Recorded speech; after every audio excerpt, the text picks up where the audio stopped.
You know, well, here's the thing. Shawn Michaels was a prick to me. He was a prick to a lot of people he worked with. He was a prima donna. He was a prick to Jose Lothario when they brought him back to be in his corner, the guy that trained him and got him in the business. He claims that he's been born again and he's all different. I haven't been around him, so I don't know about that. I don't think a leopard changes his spots that bad, especially when the leopard was an uncircumcised prick to begin with. And, you know, as far as Triple H, I never had any problem with him, but we never really worked together. He certainly didn't fucking exchange barbs with me like Shawn Michaels did, and he didn't treat, you know, other people around him the way Shawn Michaels did. But at the same time, the problem I had with Triple H is the problem I had with Michaels and Nash and Hall also was that curtain call business. They took a dump on Vince's living room table. Vince McMahon Sr. said every other building is every other building, but the Garden is the Garden. Madison Square Garden was the biggest arena, the most famous arena in the world, the most important city they had.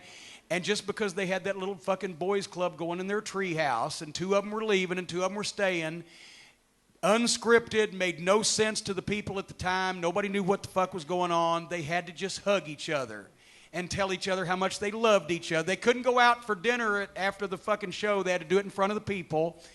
And he couldn't punish Hall or Nash because they were leaving. And he couldn't punish Michaels because he was the champion, although if it had been me, I'd have still punished Michaels.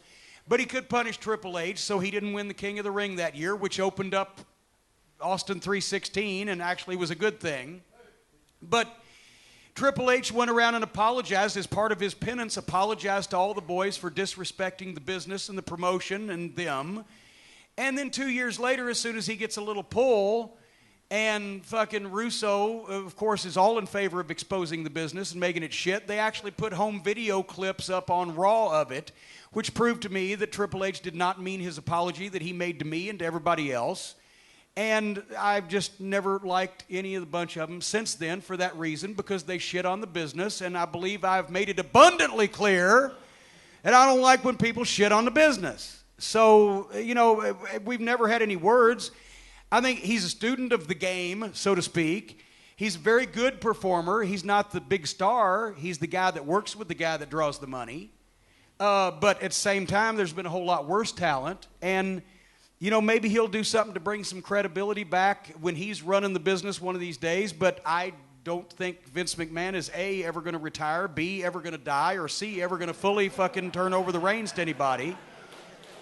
I think he will somehow live to be 150.